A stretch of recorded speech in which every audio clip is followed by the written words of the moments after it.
Covid-19, oriundos do Hospital Garcia de Horta, em Lisboa. Está prevista ainda hoje também a chegada de outro paciente, este do Amadora Sintra.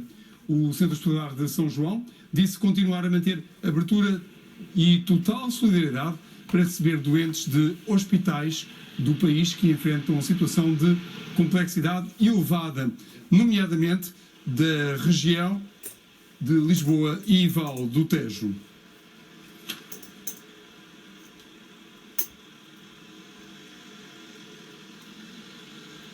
Na nossa companhia está o comentador da RTP para os assuntos da pandemia, o infecciologista Silva Graça. Muito boa noite. Boa noite. Nós, quando foi do primeiro confinamento, tivemos uma curva que desceu muito mais devagar. Na altura até se falou que teria entrado em Planalto e poderia entrar em Planalto e tudo isso. Desta vez tivemos uma situação totalmente diferente. Tivemos um disparar súbito e quase na vertical das novas infecções e, de repente, um colapso também quase na vertical das novas infecções. Estava à espera disto? Percebemos que a partir do dia 27 começa a haver uma redução significativa do número de casos. É verdade, mas também é perceptível que isto não aconteceu de uma forma generalizada em todo o país. Há realmente aqui assimetrias que vale a pena perceber e perder um bocadinho de tempo para as analisar. Se pudermos ter aqui, e temos, esta representação daquilo que aconteceu, nomeadamente nas regiões Norte e Centro, e isto é a média dos casos a cada 7 dias durante um período que começa precisamente cerca do dia 22 de janeiro até à atualidade, o que percebemos é que nestas duas regiões há aqui, podemos chamar um pequeno pico dos casos no dia 23 de janeiro. E depois assiste-se paulatinamente à redução do número de casos até realmente eles chegarem a um nível muito mais baixo atualmente. Não é a resposta habitual quando realmente se entra num confinamento rigoroso, porque costuma assistir a uma redução quase que abrupta, quase que súbita, e também convém notar que as medidas restritivas começaram no dia 15 de janeiro, que, no entanto, as escolas só encerraram no dia 22 e que, apesar disso, é logo no dia 23, que é o pico, e logo a seguir começam logo a descer os casos. O que me leva a considerar que realmente não houve aqui, por um lado, grande influência do encerramento das escolas, pelo menos no comportamento das regiões Norte e Centro, já vamos ver as outras, e que isto provavelmente foi resultado das medidas restritivas e um pouco da mudança de atitude progressiva das pessoas. Portanto, agora, situação diferente, região de Lisboa e Val do Tejo. É perceptível que aqui o pico destas infecções, que como disse foi subindo gradualmente até ao dia 31 de janeiro. Portanto, temos aqui um desfazamento praticamente de uma semana. O dia 31 de janeiro aconteceu no último fim de semana. Foi o dia em que houve mais casos na região de Lisboa e Val do Tejo e depois acontece aquilo que eu estava a citar e que é normal acontecer quando há um confinamento rigoroso. Descida de uma forma abrupta e súbita dos casos. Neste caso, as escolas já podem ser enquadradas como uma resposta. Precisamente. Aqui é de admitir, face ao período que decorre, cerca de 9 dias, que haja aqui já também o reflexo do encerramento das escolas, embora eu considere que não há evidência que essa diminuição seja devida à, digamos, evicção escolar, à saída das crianças da escola e que, portanto, que o aumento do número de casos era de transmissão escolar. Muito provavelmente o que acontece aqui é que, não havendo atividades letivas, há muitos pais, muitos adultos que passam a ter um confinamento mais rigoroso porque têm que ficar em casa com as crianças. E isso depois nota-se naturalmente na menor transmissão do vírus e, portanto, no menor nível de contágio. Vale a pena depois citar aqui duas outras regiões que naturalmente têm um comportamento um bocadinho intermédio entre esta de Lisboa e Val do Tejo e a Norte e o Centro, que é a do Alentejo e do Algarve, que têm o seu pico um pouco depois das regiões Norte e Centro, por volta dos dias 24 e 25. E por último, mencionar uma região que está neste momento com um comportamento diferente das outras, notoriamente. Não conseguimos perceber nesta evolução de 2 semanas do número médio de casos a cada 7 dias que haja propriamente um pico e não conseguimos perceber também uma redução do número de casos em resposta ao confinamento. Há cerca de um pouco mais de 120 casos de infecção praticamente desde o dia 24 de janeiro.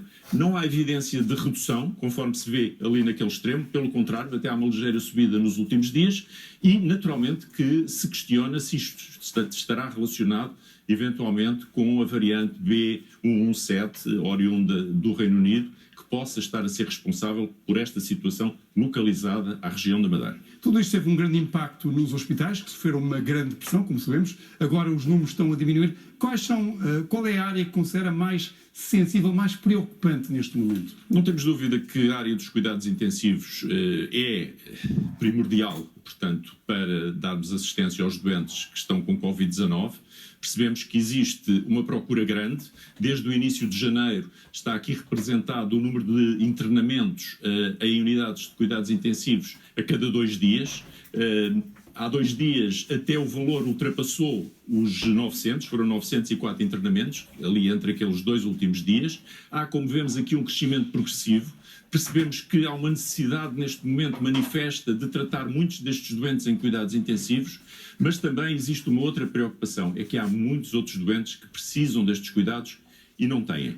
E a propósito disto, eu acho que foi muito elucidativa uma reportagem que foi apresentada ontem num hospital que não é um grande hospital, mas que assiste uma população de cerca de 300 mil pessoas, que é o Hospital de Torres Vedras, que neste momento está com uma enorme pressão, porque há muitos surtos em lares da região e que assistimos à abnegação dos profissionais de saúde a tratar doentes muito graves sem terem uma unidade de cuidados intensivos, que faz imensa falta para os tratar. E é perceptível, e é talvez daqui uma sugestão, que provavelmente faria a diferença se uma equipa como a equipa militar, médica, alemã e o equipamento que trouxe pudessem dar, digamos, ajuda a situações deste tipo, criando, pelo menos nesta fase, algum apoio em cuidados intensivos em hospitais que estão a sofrer grande pressão de internamento e com doentes graves que depois não conseguem transferir para unidades de cuidados intensivos. Não devemos esquecer que o Hospital de Torres Vedras pertence precisamente à região de Lisboa e Val do Tejo, que é aquela que neste momento tem mais falta de vagas em cuidados intensivos. Na semana passada cruzámos a barreira dos 300 óbitos num único dia, por 2 vezes, mas isso não voltou a acontecer. Poderemos esperar que o pico nos óbitos já tenha ficado para trás? Bem, relativamente aos óbitos, temos aqui a representação do que é o número médio de óbitos em cada uma das semanas. Nesta última semana faleceram 253 pessoas em cada dia, em média. Percebemos que houve uma redução do número de óbitos. Na semana anterior houve 283, portanto mais 30 óbitos por dia durante a semana transata. Isto poderá significar, e percebo bem a sua questão, se realmente já passamos este pico da maior mortalidade e se não é de temer que o número de óbitos continue a ser muito expressivo. Eu acho que continuamos a ter um risco significativo que realmente continue nas próximas semanas, 2 semanas pelo menos, a falecer muitas pessoas. Talvez não aquilo que as projeções indicavam, porque percebemos que algumas indicavam que até ao final de fevereiro poderia haver semanalmente 3.000 a 3.500 óbitos. Neste momento parece que não vamos chegar, digamos, a esse valor tão dramático, mas vão continuar ainda a existir um número de óbitos muito expressivo nas próximas semanas e com certeza à volta destes valores das 200, um pouco mais. Silva Graça, muito obrigado. Boa noite. Boa noite.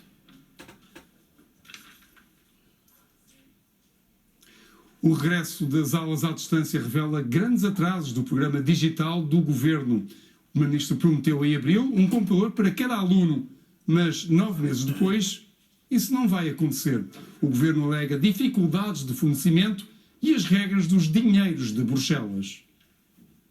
A partir da próxima segunda-feira vamos iniciar um novo ciclo de ensino, está bem? Neste caso não é presencial. As aulas à distância ainda não começaram, mas no Centro Comunitário Acampamento Azul, em Olhão, já se preparam. Tem sentido algumas dificuldades programas? Não.